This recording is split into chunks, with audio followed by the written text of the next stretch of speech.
Hi, my dear lovely students. How are you? Welcome to the session. So, in this class, we are going to discuss about para summary questions. My name is Juhi Narula, and let's get started. So, first of all, what are para summary questions? Let's realize this before we begin with the discussion. So, you are provided with a small paragraph, and you need to read that particular paragraph, comprehend the information, and choose among the options the option which is the best to give you the crux or the summary of the given paragraph, right? So usually these are very popular questions, especially in cat category. You'll definitely get some para summary questions. So we are going to discuss that what should be the right approach to solve such questions, and then we are going to solve some very difficult questions based on this topic. So let's get started. Now, like I said, you have to choose an option that precisely summarizes the paragraph, the gist of the discussion, right? So, which is about the length of the paragraph is not much. This is an added advantage. But if you will see uh, the various type of questions like reading comprehension, para jumbles, or be it a para summary question, or to a certain extent sentence completion questions also come to one particular factor where your understanding of the context, understanding of the topic, understanding of the passage is very very relevant. You can't ignore that. So I always tell my students that more or less there is the same skill which is being judged everywhere in presenting different types of questions. So we should be very particular that we start reading aggressively, and whenever we read we should try to summarize, we should try to grasp the meaning, we should try to reach to primary purpose, we should try to reach to main idea, because we have to do this exercise in quant. You do this exercise, that is the reason quant is not difficult. Like, if there's a sale going on, and you are seeing that the base price, the price of the jacket is 3,000, and then you have to check that there's a 25% off, you will do that simple mathematical calculation in your brains. Or while you are driving your car, you are doing the calculation of time, speed and distance, right? Or many a times we just try to do the average. We, like, I go to gym every day, sometimes I'm going for 30 minutes, sometimes I'm going for 40 minutes. So at the end of the week I'll see what was the average time I dedicated every day to the gym. So these are little calculations that you are doing on regular basis. You are doing ratio and proportion while you are entering into the kitchen and preparing food, right? So that is the reason maths is still around us. But in verbal, we don't try to comprehend, right? We don't read a paragraph with an intent to comprehend the information. Subconsciously, some of us might do it, some of us might not do it. So it's very important, and it is our responsibility that we prepare ourselves for such questions. And essentially, like I'm trying to explain it to you, that you should be able to identify the crux of the discussion. You should be able to comprehend the information. Understanding is very important, it is very relevant, right? So coming back to the topic, so like I told you, you're provided with a small paragraph. Paragraph's average length would be 100 to 150 words, which is not much. But at times the paragraphs are so complex that you will find it really difficult to reach to the summary. And other important thing, like you're going to see in the questions also that we are going to solve, the options are very close, which actually creates a lot of problem, right? So there's a paragraph, and then there are four or five options depending on the nature of the question, how the exam is planning to present the options in front of you. That's a typical paragraph summary question. I hope you have clarity how the questions would look like. Now, here are some important suggestions which you need to keep in mind. Like I always say, a strategic approach is always beneficial in dealing with the questions. If you're not having a strategic approach, then with easy questions, you'll still be able to reach to the answers, reach to the correct answers. But with difficult questions, you would not know what to do. And the most unfortunate part in verbal is that just by looking at the question, you can't identify whether the question is easy or difficult. At times, what happens is that the question is very simple, the paragraph is very simple, but the choices are so close that you wouldn't actually be able to reach to the answer. I mean, if you don't have the tactic and the strategy. Sometimes it happens that the paragraph is difficult to comprehend, but the information is the answer choices that are provided, those are very easy, right? So we need to see that how do we do justice with the given options, right? So let's learn some strategies and see what works the best for us. So first thing, it is important to understand the passage, failing in which can't help in marking correct answer. So like I'm last 3 4 minutes I'm really emphasizing on this point, that if you are having a weak comprehension of the passage, if you are not able to understand what is the discussion all about, then that's a huge trouble for all of us, right? We will not be able to reach to the right answer if we do not have clarity with what the passage is trying to say. So if possible, you can do some scratch paper work. You can write one or two keywords for each line so that you are in the rhythm with the discussion, right? This is important, right? Also what we can do is at times we can in our minds create a summary, a rough summary. You don't need to be precise, you don't need to be using the exact words, or you don't need to be very sure about the construction of the statement.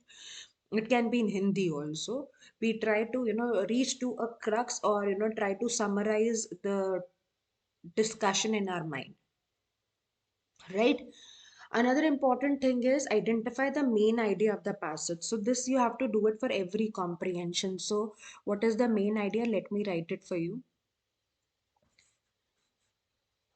So main idea is what the author is talking about, right? क्या बात कर रहा है, right? So this is main idea. So you need to identify what is the discussion all about, right? So we can say what is the discussion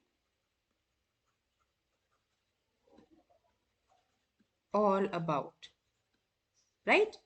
Now, there is another important thing, how to find the logical relationships. So, you need to see how the ideas are connected. So, if you want me to elaborate this point, you can write,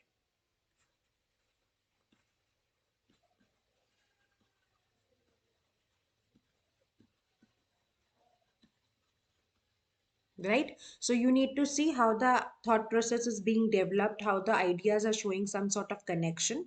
And that's very, very important. And find out that how the logical relationships exist. So, is there any cause and effect relationship in the argument? Right? Or is there any question for which the answer is being provided?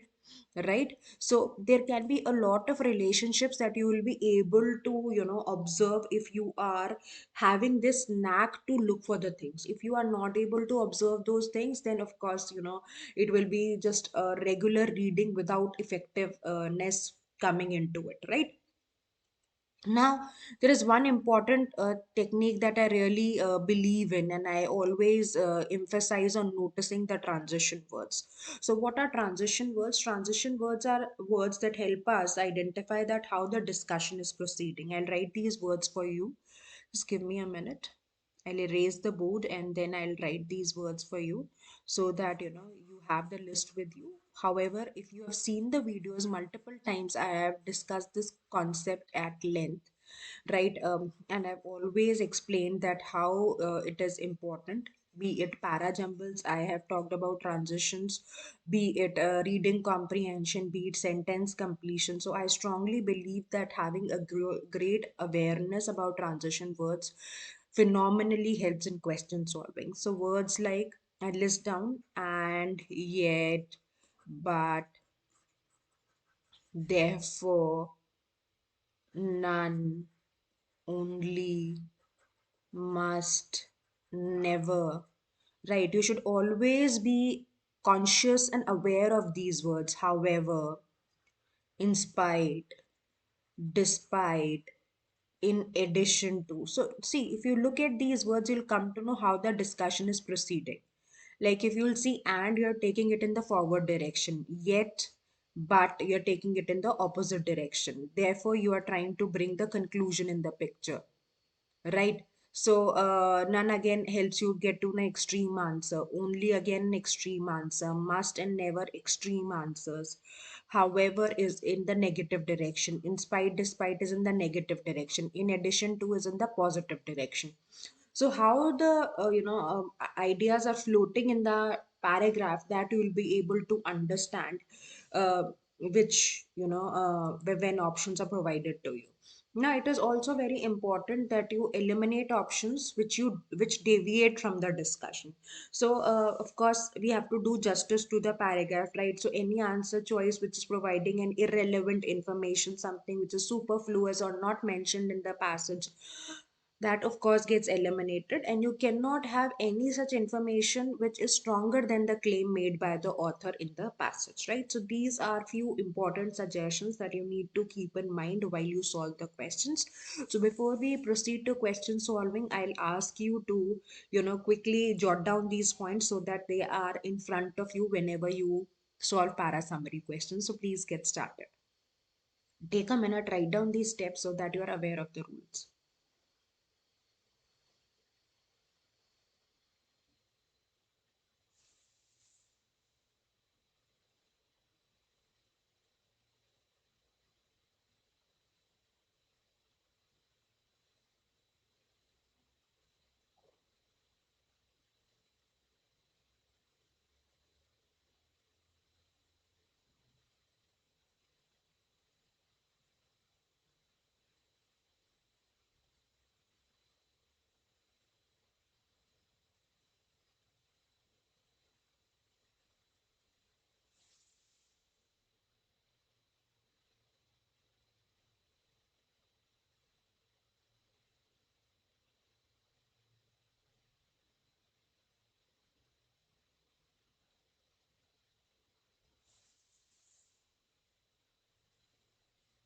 So let's start solving some questions. So like you can see, the direction remains to be the same as we are solving para summary questions. So you have the paragraph in front of you. This is a typical para summary question, and then you have answer choices, and you need to see which answer choice best exhibits the summary of the discussion, right? So you can read the paragraph, and then we will start with the discussion. Take a minute, read it well, and then we will discuss.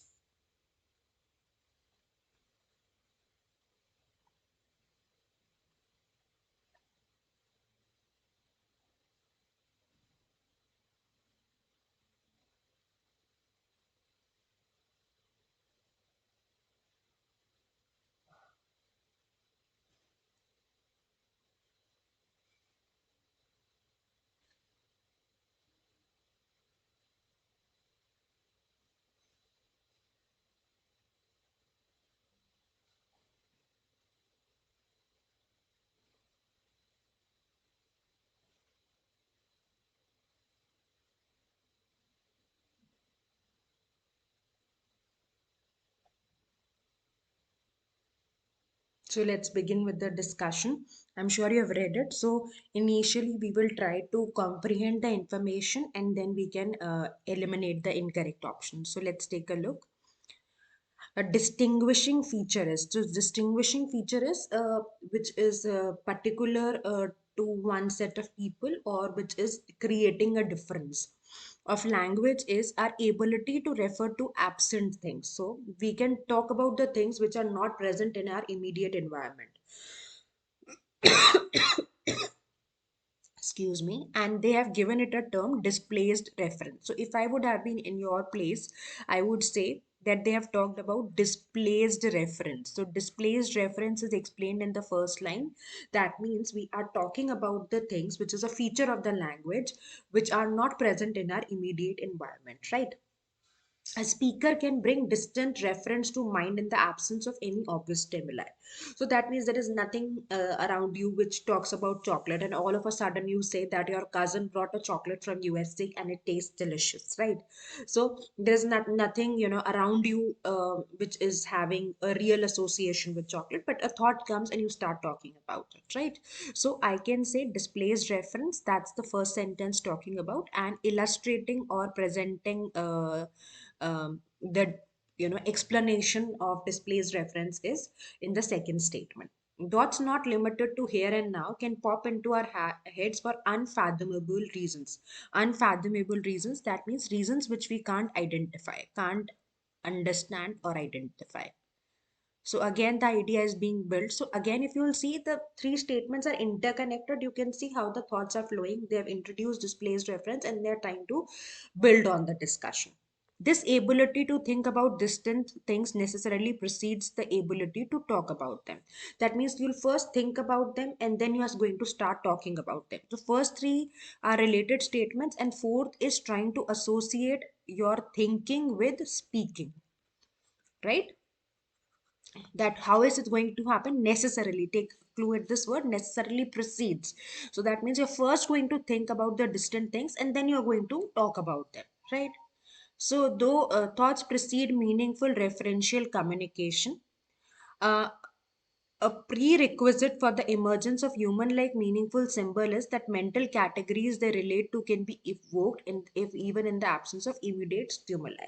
So even if the stimuli means something that helps us instigate the discussion, so even if that's not present, still we can have a strong communication about it.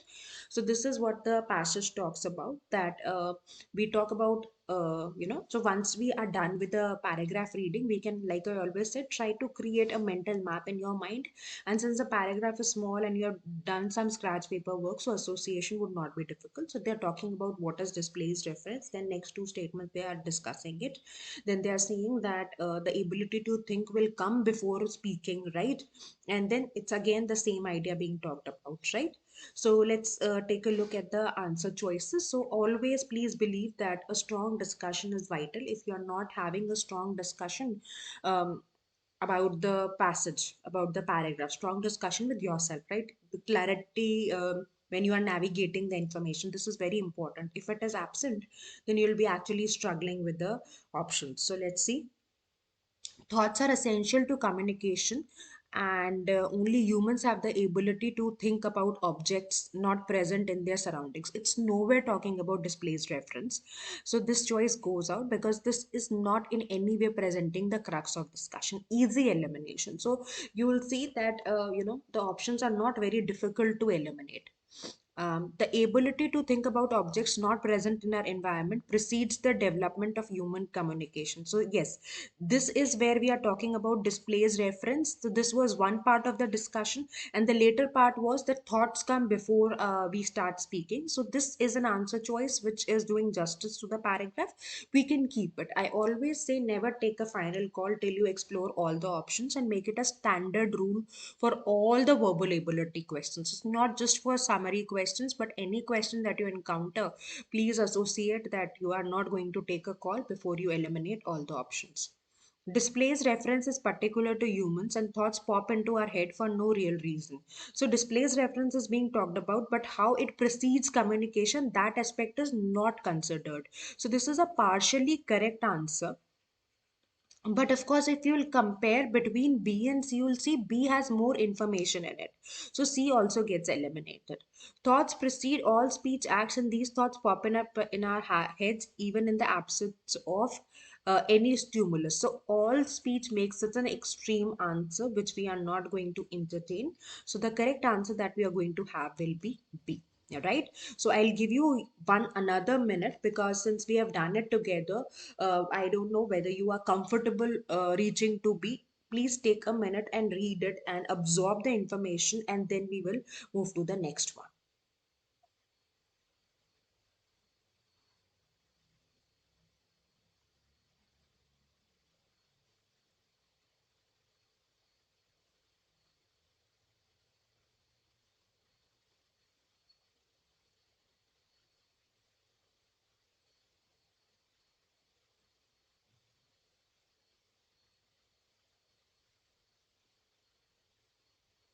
So let's try solving the next one. Again, please read it. The paragraph is slightly tricky, but we should solve some interesting questions so that we get the confidence and we get the momentum going. So please read it.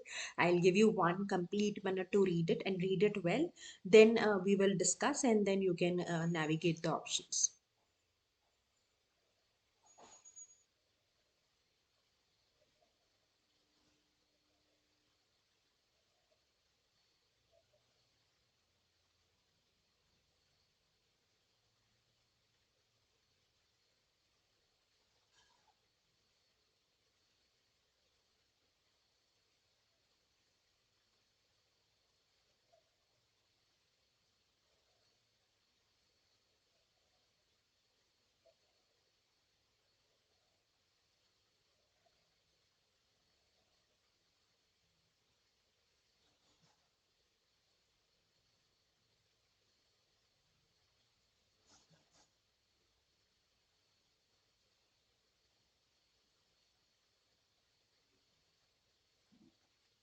So let's begin with the discussion. Physics is a pure science that seeks to understand the behavior of matter without regard to whether it will afford any practical benefit. So you are not trying to find the practicality that how it will be useful, you're just trying to understand the behavior. So this is basically explaining you about how physics, tries to work. Now, the first statement is about physics. Second, engineering is the correlative applied science in which physical theories are put to some specific use, such as building a bridge or a nuclear reactor. So this is telling you that how engineering is different from physics. So practical benefit is not seen when we are studying physics. However, in engineering, it's a correlative science where you are trying to learn the physics and try to apply it, right, for some specific use. So you can see physics and engineering and the difference. So even that's accommodated in both the lines. Engineers obviously rely heavily. Rely means depend. So it's a new word for you. It means depend. Depend heavily on the discoveries of physicists. So engineers, of course, will be dependent on physicists because physicists are actually studying and engineers are applying those study to the practical use. But an engineer's knowledge of the world is not same as the physics knowledge. So again, sentence three is trying to talk about the difference, right? Difference, of course, between physicists and engineers. In fact, and engineers know how will often depend on physicists' theory from the point of view of pure physics are false.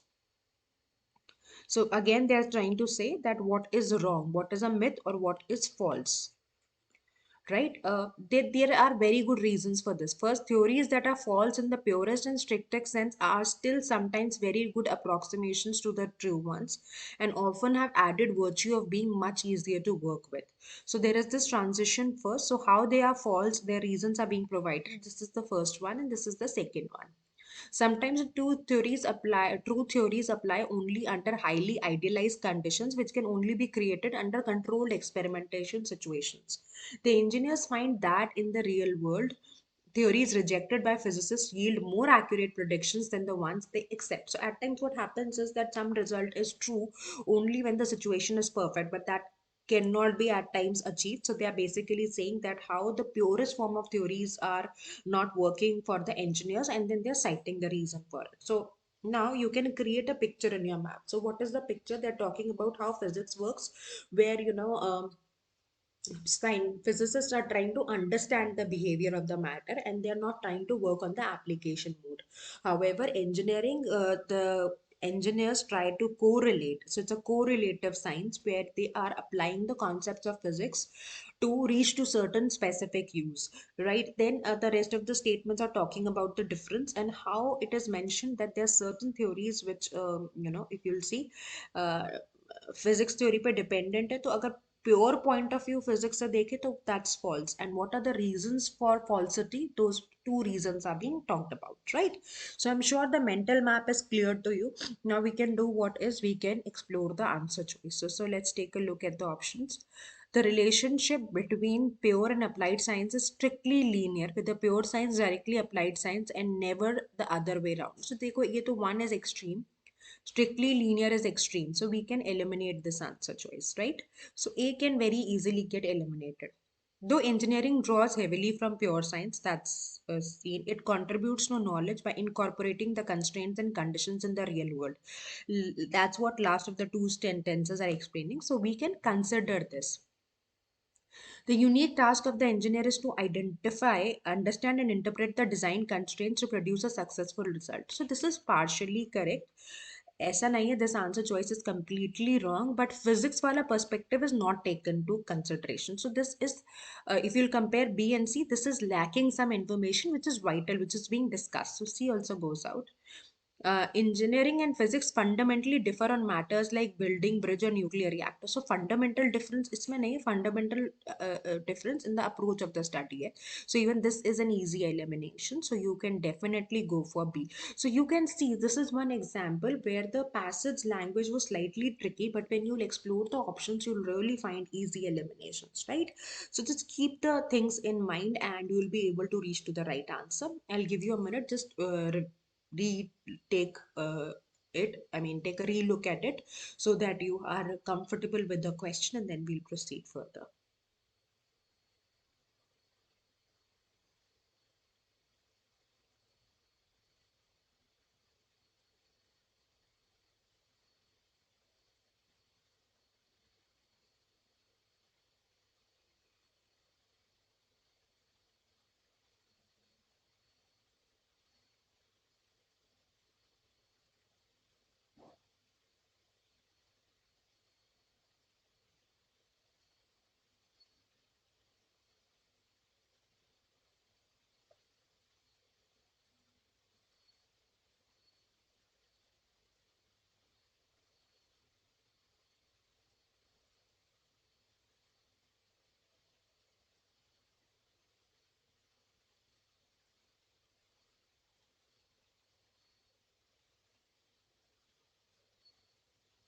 So let's move to the next question now. So please read it and then we'll begin with the discussion.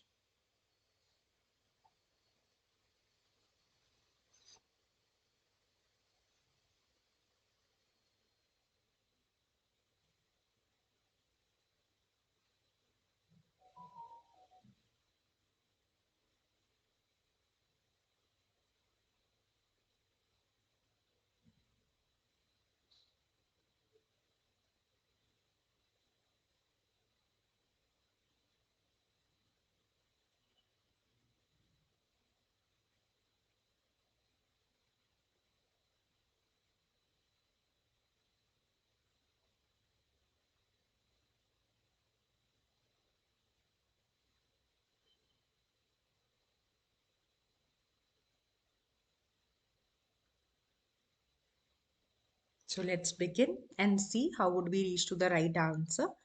So Vance Packard's The Hidden Persuaders. So if you are able to see, this is where grammar should also be known. So Vance Packard key Hidden Persuaders. So this is something which is a creation of Vance Packard.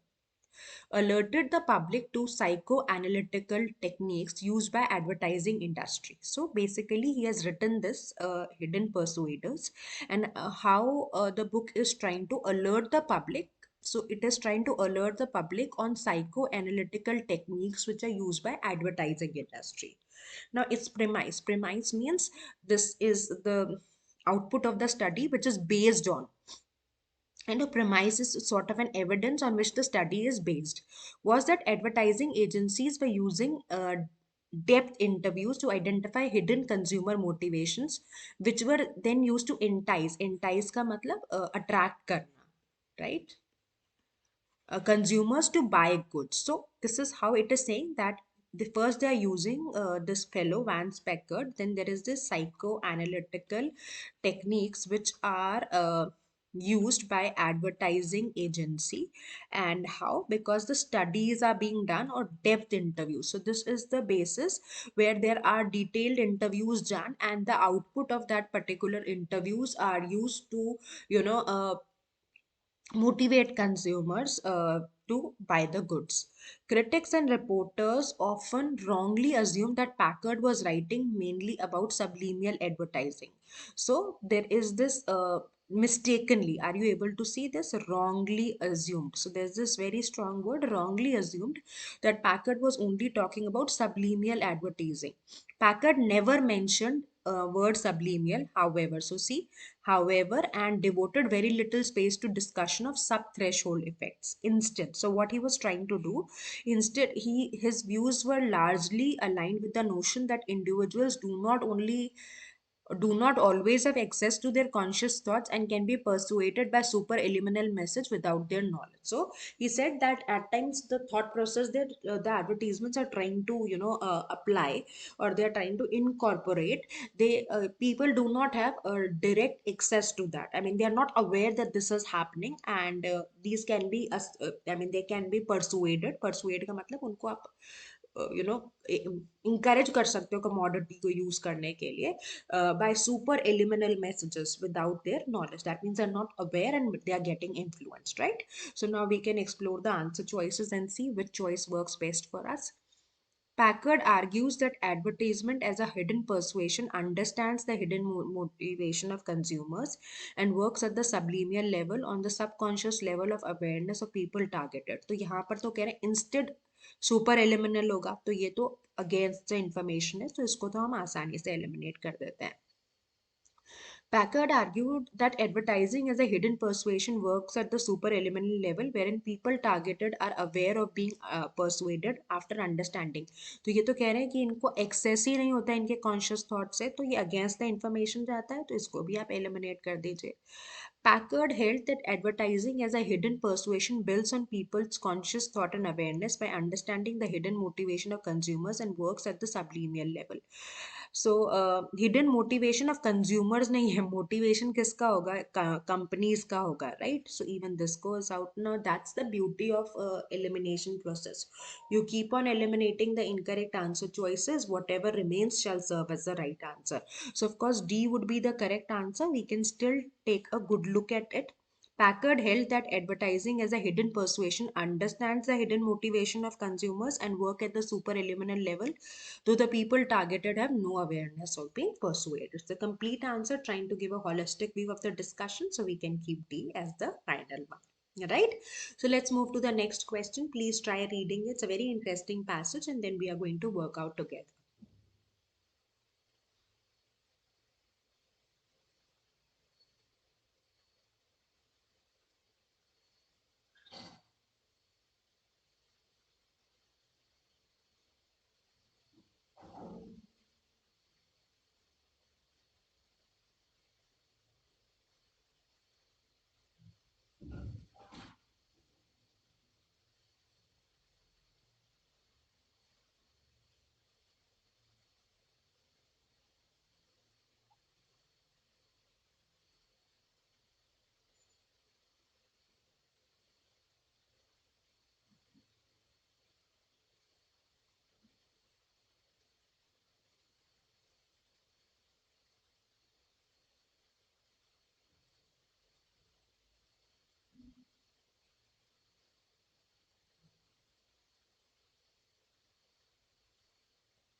So let's begin. Privacy challenge officers may find it hard to believe office workers may find it hard to believe, but open plan offices and cubicles were invented by architects who thought that to break down the social walls that divide people, you had to break down the real walls too. So, privacy challenge. You understand what are open offices, where there is. I'm sure you must have seen certain offices these days everywhere, wherever it is. Any series on OTT or any movie, or if you must have seen personally visited, so there are open floor plans. That means there's one desk which is common to people. So there is nothing which is hidden, right? So of course there is no privacy, and workers do find it a trouble. So the idea behind open plan offices was to, the architects and designers who thought it, they wanted to break down the social walls. So they said that if there will be no walls in the office, in a way it's going to contribute to break down the social walls. Social walls means the wall of religion, or the wall of upper caste, lower caste, whatever those people thought. So, see, it's a long sentence. You can break it down into two small sentences so that absorption is easy, interpretation of the sentence is easy. Modernist architects saw walls and rooms as downright fastest. So they thought it to be the walls of the room to be fastest. Fastest is a thought process theory. The spaciousness and flexibility of an open plan would liberate homeowners and office dwellers, dwellers matlab jo office mein rehte hain, from the confines of boxes. So said if it's an open plan, so then you'll not be limited. Confined means limiting. Confine is limit karna, right? Dwellers, people who live. Right, but companies took up their idea less out of the what was the idea that has been explained. But again, see, there's a transition. But companies took up their ideas less out of democratic ideology than a desire to pack in as many workers as they could. So the people who were behind it, the architects, they had a different motive. But how did the company people interpret it? They wanted to utilize the space and accommodate as many people as possible, right? So that became really clumsy. The typical open plan offices of the first half of the 20th century was a white collared assembly line. Cubicles were interior designers' attempts to put some soul back in. Right, so they are telling you the thought process. Now you are comfortable with the idea. Now we can explore the answer choices. Wall free office spaces did not quite work out the way their utopian inventors it invented. The utopian inventors ने क्या सोच के किया था कि लोगों को थोड़ा ब्रीदेबिलिटी बोलेगी, पर यहाँ पे कंपनीज ने तो उसका एडवांटेज ले लिया. उन्होंने तो सोचा कितने लोगों को भी अकोमोडेट कर सकते हैं, as they became tool for exploitation of labour. तो इसको रखा जा सकता है because how the idea of people who were creating it did not gel well with the company's ideas, and how companies utilized it in a negative way. That's what A is explaining. Let's come to the next choice. Wall free offices could have worked out the way the utopian inventors intended had companies cared for workers satisfaction. तो satisfaction का aspect तो आप नहीं consider कर सकते, क्योंकि क्या criteria satisfaction का वो paragraph नहीं बात करता. Wall-free offices did not quite work out as desired, and therefore cubicles came into being. तो ये weak answer choice है, because wholesome perspective नहीं देता कि companies का क्या perspective था, inventors का क्या perspective था, and don't believe in democratic ideology. तो ये extreme answer choice हो जाएगी. Don't believe आप इतना stronger claim नहीं दे सकते. Answer choice इतना stronger claim नहीं present करती. So the best answer choice here would be A. I hope we are sorted. So let's move to the next question. Read it, and then we are going to begin with the discussion.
So let's see. For nearly a century, most psychologists have embraced one view of intelligence. Individuals are born with more or less intelligence potential. Of this potential is heavily influenced by heredity and difficult to alter. तो एक perspective देते हैं कि psychologist का एक perspective है intelligence का, कि लोग बाय बर्थ, मतलब ये एक हेरिडिटी है और इसको आप चेंज नहीं कर सकते, आपका intelligence quotient. Experts in measurement can determine a person's intelligence in early life, currently from paper and pencil measures, perhaps eventually from examining the brain in action, or even scrutinizing. Scrutinizing is observing the genome. So, how there is one thought process with saying that people are born with certain intelligence and you can't alter it and you can measure it. Recently, criticism. So, if you can see now, the discussion is taking another direction. Recently, criticism of this conventional wisdom has mounted. So, biologists ask if speaking or of a single entity called intelligence is coherent, and asking the validity of measures to estimate heritability of trait in humans. मतलब आप inherit करते हो, you don't have much to role to play, who unlike plants and animals are not conceived and bred under controlled conditions. So human beings are different from animals. They have a limited environment. It is not with human beings, right? So there was one thought process. The psychologist had this view that it is inheritable. You can measure it by by various methods. Now biologists are questioning it, and they're saying that human beings are different from plants and animals. They are not bred under controlled environment, and always to say that it is inheritable, they are questioning this idea. Right, so I'm sure you are able to conceive the information. Now let's explore the options. Biologists have questioned the long standing view that intelligence is a single entity and attempts to estimate its heritability. Yes, of course, we can keep this. I mean, though the bada sufficed answer hai, we can keep this. Never take a final call till you explore all the options. Biologists have started questioning psychologists' view of intelligence as a measurable, immutable characteristic of an individual. Right? तो heritability के point of view को ज़्यादा question कर रहे हैं, तो इसको eliminate कर दीजिए. Biologists have questioned the view that intelligence is a single entity and the ways in which what is inherited, right? So, again, this is an easy elimination. Have criticized the conventional wisdom that individuals are born with more or less intelligence. So, criticize नहीं, question कर रहे हैं, right? So, we are going to have A as the final answer. Right? So, let's move to the next question. Please try this. The paragraph is interesting. You will have great fun solving it. Start doing it, then we are going to discuss.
So let's begin with the discussion. Brown et al. Suggests that metabolic theory may provide a conceptual foundation for much of ecology, just as genetic theory provides a foundation for much of evolutionary biology. So there is a analogy which is being created here. So metabolic theory provides conceptual foundation for much of ecology, just as genetic theory provides a foundation for evolutionary biology. So metabolic theory is being compared with ecology, not compared but associated in a similar way, the way genetic theory is being associated with evolutionary biology.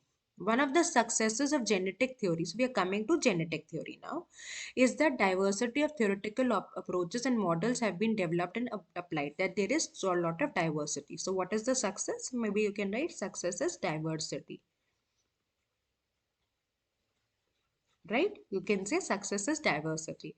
A Web of Science search on genetic theory evaluation identifies more than 12,000 publications. So the idea how it is diverse, that's being elaborated, right? So between 2005 and 12, considering only 10 most cited papers within these 12,000 publications, genetic theory can be seen to focus on genome dynamics, phylogenetic inference, game theory, and regulation of gene expression. So out of those citations, 10 को consider किया है, and then we are seeing that what is genetic theory focusing on. So it is focusing on these aspects. So focus of genetic theory, right? There is no one fundamental genetic equation, but rather a wide array of genetic models ranging from simple to complex with different inputs and divergent areas of application, loosely connected to each other through the shared conceptual foundation of heritable variation. So it's basically saying that how it is varied, how there are 12,000 publications, a lot of diversity. Out of that, if you consider 10 papers, what are the factors where genetic theory is focusing on? There is no one genetic equation, but there is a lot of variation, and how the range is there, of how the variations are there. So that's being discussed, right? So let's take a look at the answer choices and see which option we'll pick as a summary. Genetic theory has a wide range of theoretical approaches and applications, and metabolic theory must have the same in the field. Must तो extreme हो गया ना, right? तो ये तो नहीं कह सकते हम, right? So this gets eliminated. Genetic theory has a wide range of theoretical approaches and application is foundational to evolutionary biology. So this is foundation for evolutionary biology covered, and medical theory has a potential to do the same. Are you able to see metabolic theory has a potential to do the same? Must do the same. So there's a lot of variation in the statement. So this is extreme. So we eliminate it, and this is almost covering the entire passage, so we can keep B. Genetic theory provides an example of how a range of theoretical approaches can make theory. So it's not in that context that it is serving as an example. Plus, the perspective of metabolic theory providing a conceptual foundation for ecology is not discussed. Genetic theory has evolved a spawn wide range of theoretical models and applications, but metabolic theory need not evolve in a similar manner. Again, it's saying that they are similar. So it's changing the way the discussion is being created for you. So even D gets eliminated. So we will have 2 or B as your correct answer. Right? So let's move to the next question. Try this and then we are going to discuss.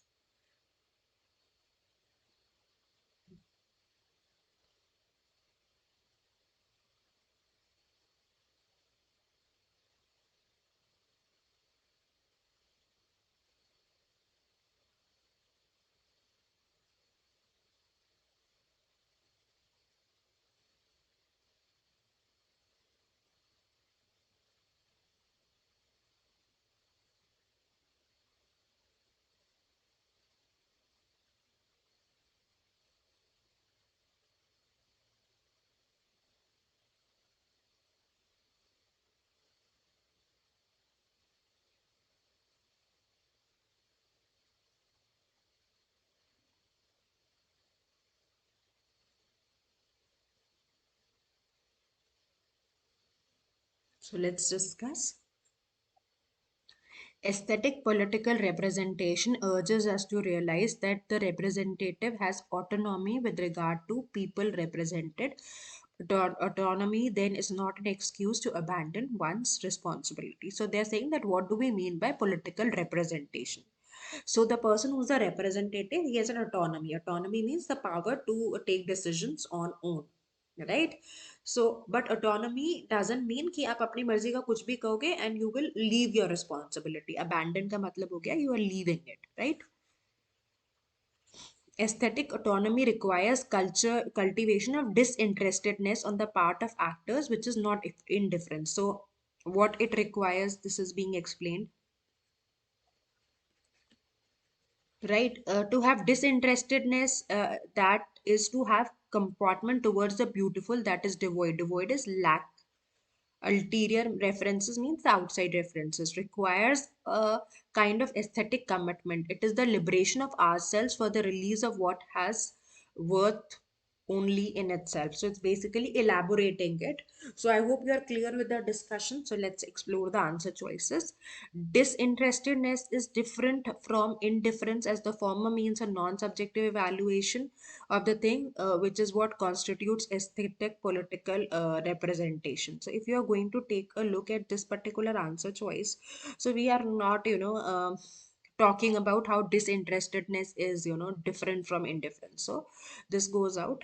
Uh, Aesthetic political representation advocates autonomy for the representatives drawn from disinterestedness. Yes, that goes in sync, which itself is different from indifference. So yes, this is more holistic answer. We can keep this. As distinct from indifference is the basis. So basis of political representation नहीं कर सकते आप. Aesthetic political representation advocates autonomy for the representations manifested. So this is also eliminated, right? We'll just take a quick pause. There's a phone ringing. I'll just silence it.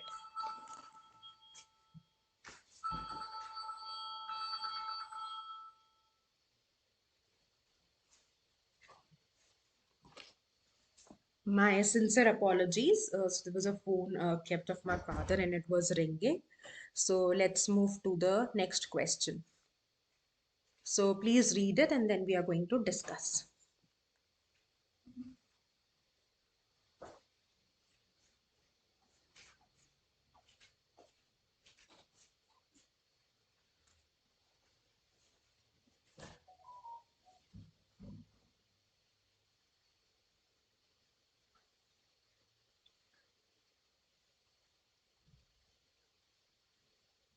So let's begin with the discussion. The dominant hypothesis in modern science believes that language evolved to allow humans to exchange factual information about the physical world. So, what is the hypothesis that why language was evolved? But again, take a look. But an alternate view is that language evolved in modern humans at least to facilitate social bonding. So, one is to allow factual information, but then said the contrary view is to facilitate. Facilitate is promote social bonding. It's increased our ancestors' chances of survival by enabling them to hunt more successfully or to cooperate more extensively. Right? So, language meant that things could be explained and that plans and past experiences could be shared efficiently. So, what was the objective of language? That's being discussed. Today, let's take a look at the answer choices. From the belief that humans invented language to process factual information, scholars now think that language was the outcome of the need to ensure social cohesion and thus human survival. Come to be. Most believe that language originated from a need to articulate, but others think it emerged from the need to promote social cohesion and cooperation, thus enabling human survival. Right? So, if you're able to see, these choices are very close, so we can keep them both. Don't take a final call in a rush, right? Let's eliminate as many choices as we can. Since its origin, language has been continuously evolving from being used to identify, so it's not about evolution, it's an easy elimination. Experts are challenging the narrow view of origin of language as being merely used. So again, this is extreme, so this goes out. Now you have two answer choices, and if you will compare, both look very close. So let's take a relook. From the belief that humans invented language, so if you need to see, language evolved, right? So it was not invented, right? So which is a better answer too. So they say the minute difference will actually create a lot of difference, right? And we need to actually observe this before we take a final call, right? So let's do the next question.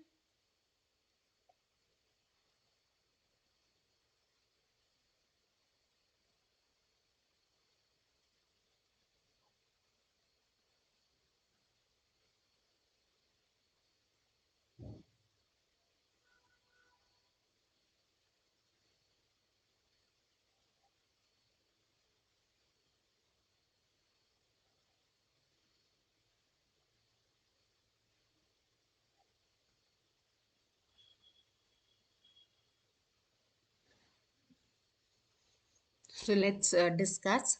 With the Treaty of Westphalia, the papacy has been confined to ecclesiastical functions and the doctrine of sovereign equality reigned. So, what was the doctrine after the treaty? That's been talked about.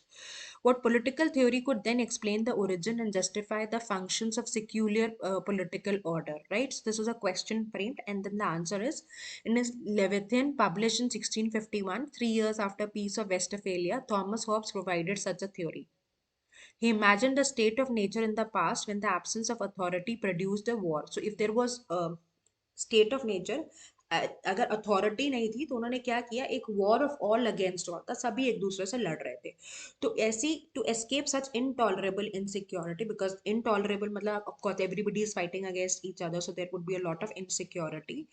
He theorized, that means he presented an opinion. People delivered their right to sovereign power in return for the sovereign provision of security for all within the state's border. So that means this is what they are expecting. The sovereign state's monopoly on power was established as the only way. So if there's a continuous war going on, or there is insecurity, so how would the monopoly of power be established? If you establish this, then that fear will go away, right? Then you will know that there's somebody who's taking care, who's having the authority and control, right?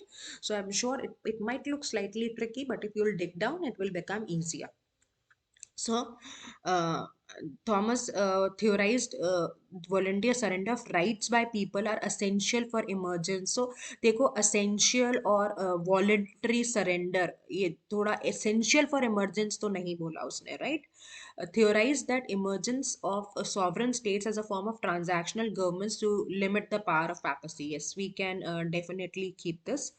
Theorized the emergence of sovereign states based on transactional relationship between people and sovereign state that was necessitated by the sense of insecurity of the people, right? So this also gets eliminated. Thomas Hobbes theorized that sovereign states emerged out of people's voluntary desire to overcome and establish the doctrine of sovereign equality. So again, you see it's slightly, stronger than the claim made by the author. So we will go for 2 as an answer, right?